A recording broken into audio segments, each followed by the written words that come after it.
In the beginning of my spiritual journey, I got told a lot, learn to love yourself or love yourself first. And yes, the concept makes so much sense, but how do I actually learn how to love myself? And I'm sure that question is the reason why you're here too. In this video, we'll share with you the life-changing mindset, practices, and tips that helped me cultivate an unbreakable bond with myself.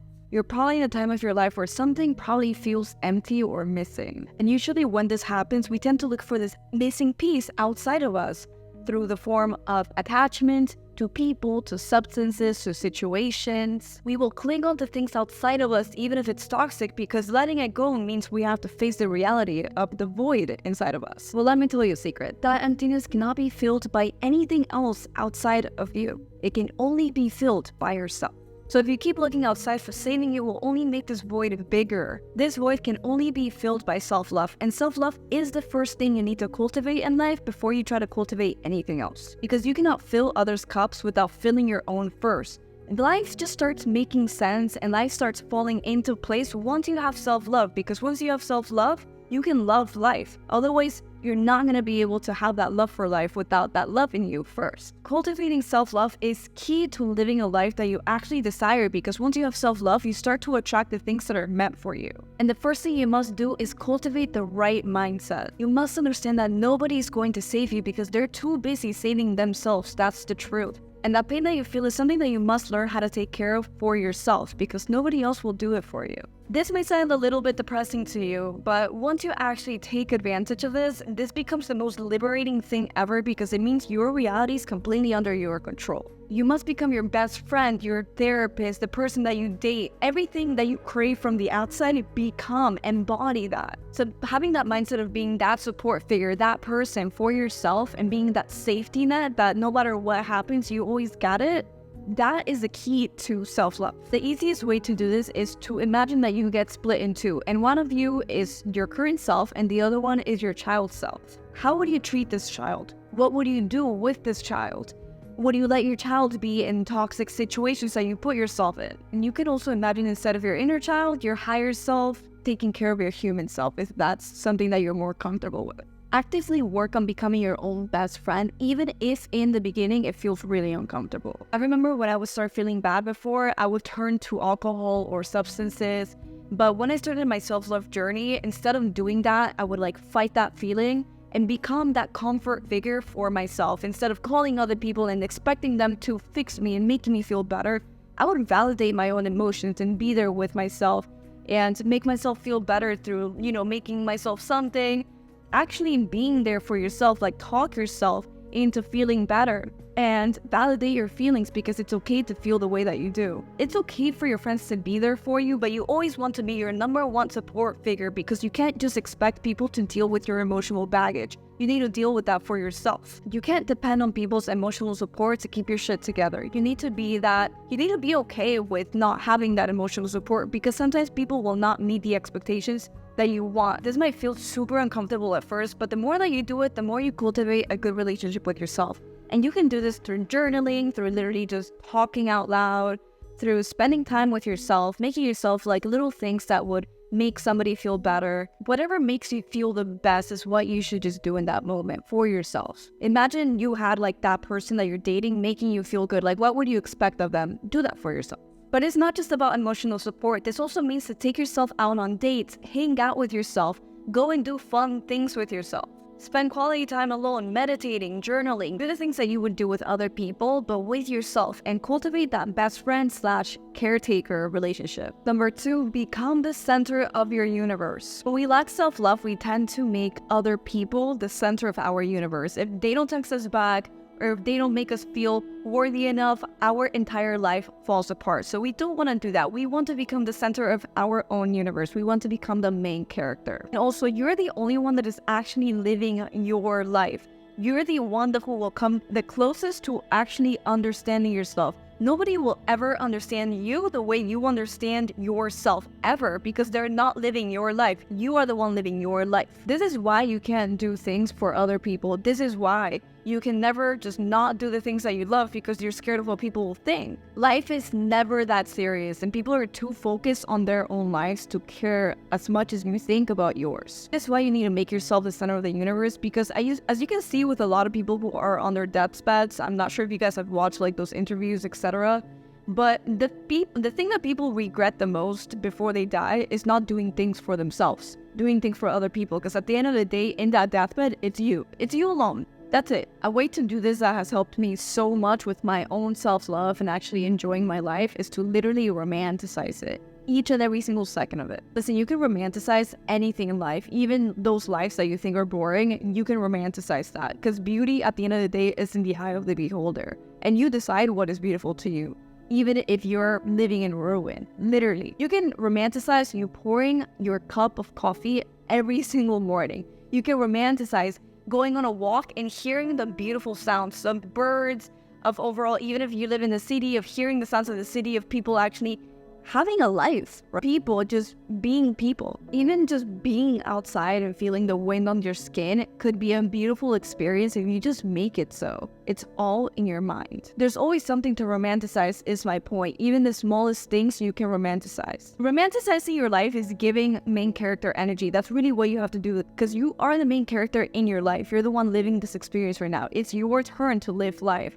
So when it comes to this, I also mean prioritizing your mental, physical, and spiritual health. For anybody else's, even if it's hard at first, we must prioritize. A way to do this is to set boundaries. This is the best way to actually do this with yourself and with others. Stop breaking promises to yourself. Stop overstepping your own boundaries, because all that does is cultivate a lack of self-trust. Because if you overstep your own boundaries, for example, if you have somebody who oversteps your boundaries, who breaks a promise to you, what are you going to do? You're going to stop trusting that person. The same goes to yourself. Every single time you make yourself a promise and you're like, okay, I'm going to do this, I'm going to cut off this toxic person, I'm going to start going to the gym, and then you don't actually do it, what happens? You start to lack self-trust.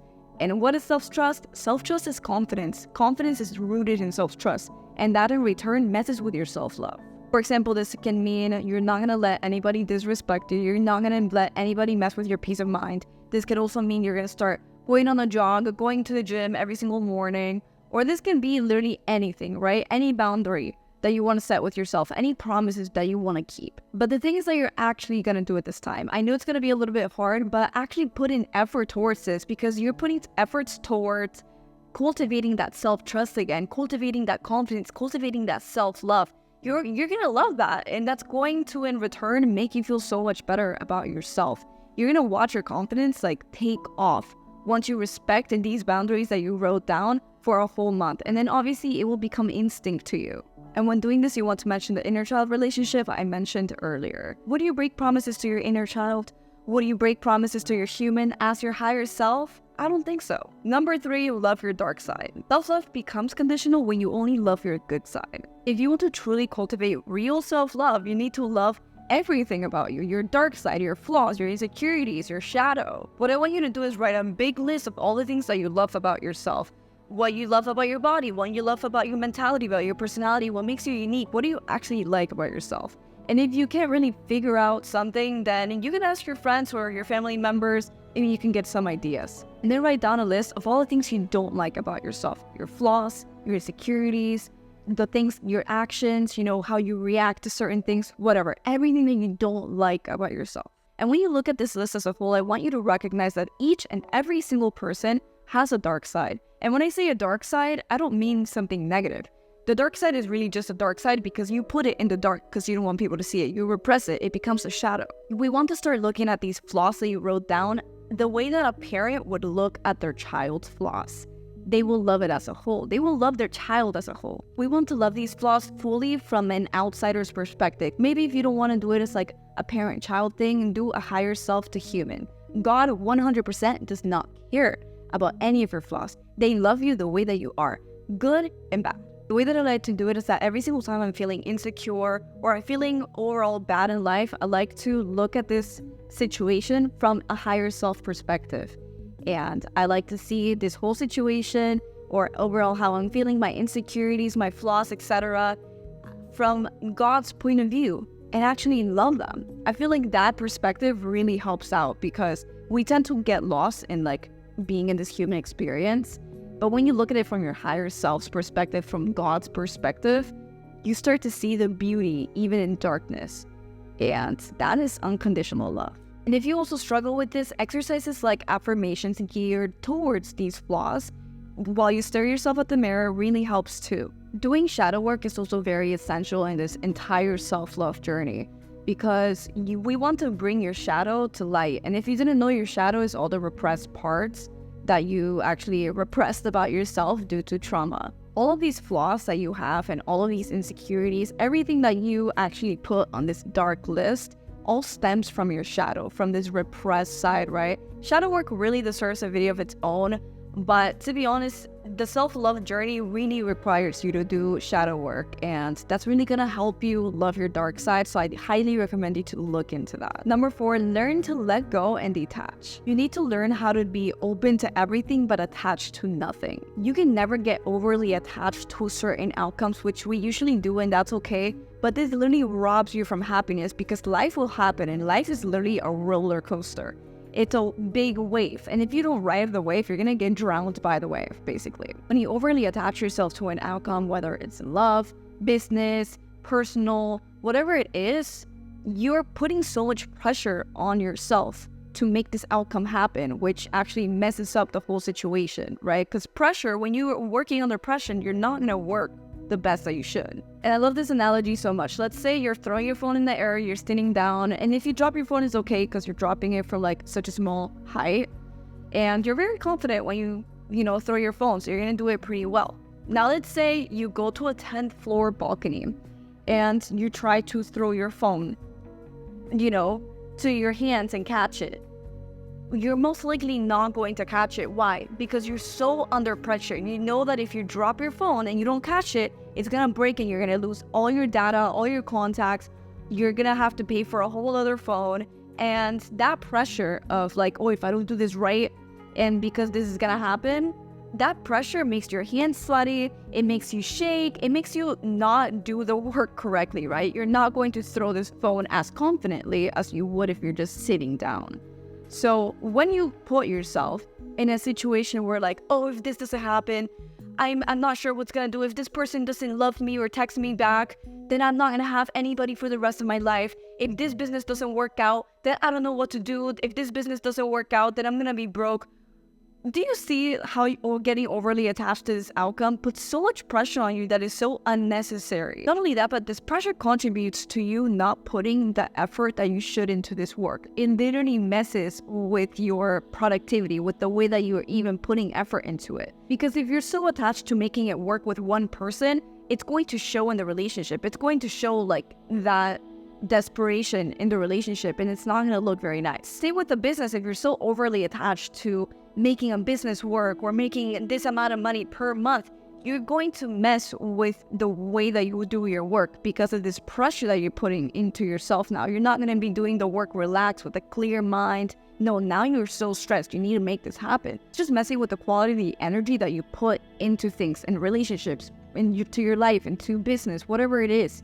And at the end of the day, it's not only that, but also the fact that it robs you from the little tiny moments that are supposed to be what you actually enjoy. You're supposed to enjoy the process. You need to stop trying to force things. If something happens, great. If it doesn't happen, great. You need to be at peace with whatever outcome happens. You need to be and flow with the wave of life, because trying to go against the current will only hurt you from ever moving forward. Wanting a better life is okay. Having big goals is okay, but putting a lot of pressure on yourself to make it happen is not okay. It's only going to put pressure into the work that you do, which is going to affect your performance. Number 5, understand that everything is where it's meant to be. For example, if you feel envious of what other people have, whether it's a partner, whether it's money, whether it's their life overall, you need to understand that everything is meant to be exactly the way it is. Everything that is happening right now is in the perfect place. Because, for example, if you had a partner right now, you would cultivate a very codependent and toxic relationship with them because you're lacking self-love. That's why you're watching this video, and that's okay. But when you lack self-love, even if you had what you wanted, you wouldn't appreciate it the way that you should. This is why you see a lot of people who are celebrities, very famous, who have everything that people usually deem as successful and that is like the dream of life, but they end up unsubscribing from life or going under drug addiction or becoming super depressed. Self-love is what makes you love life. You watching this video right now and wanting to cultivate that relationship with you already shows that you're on the correct path.